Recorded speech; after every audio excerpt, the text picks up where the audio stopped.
અમદાવાદના લોકો ખાસ ધ્યાન રાખો કે આવતીકાલે એટલે કે 12 ફેબ્રુઆરીએ અમદાવાદના અમુક રસ્તાઓ બંધ રહેશે, કારણ કે આવતીકાલે અમદાવાદમાં ભારત અને ઇંગ્લેન્ડ વચ્ચેની ત્રીજી વનડે મેચ રમાવાની છે.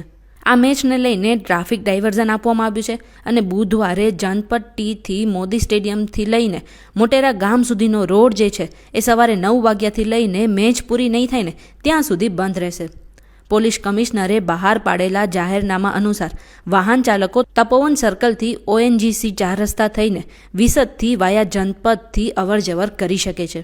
ટૂંકમાં જનપથ ટીથી મોટેરા સ્ટેડિયમ સુધીનો જે મુખ્ય ગેટ છે એ અને કૃપા રેસિડેન્સી ટીથી મોટેરા ગામ ટી સુધીનો આવા જવાનો જે માર્ગ વ્યવહાર છે એ બંધ રહેવાનો છે.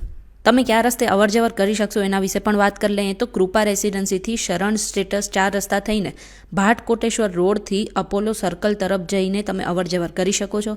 વાહન ચાલકોએ મેચ પૂરી થાય ત્યાં સુધી આ વૈકલ્પિક રૂટ અપનાવવાનો રહેશે. આટલું જ નહીં, મેચને લઈને મેટ્રો પણ રાત્રે 12 વાગ્યા સુધી દોડાવવામાં આવશે. સામાન્ય રીતે મેટ્રો જે છે 10 વાગ્યા સુધી ચાલુ રહે છે. મેચ જોવા માટે આવેલા દર્શકોને અવગણતા ન પડે એટલા માટે 2 કલાકનો સમય વધારી પણ દેવામાં આવ્યો છે. મોટેરાથી APMC અને થલતેજ ગામથી વસ્ત્રાલ ગામ સુધી દર 8 મિનિટે મેટ્રો તમને મળતી રહેશે. એટલા માટે અમદાવાદીઓ આવતીકાલે એટલે કે મેચના દિવસે આ રસ્તા પર તમે અવરજવર ના કરતા અને આ રીલ તમારા મિત્રોને પણ શેર કરી દો.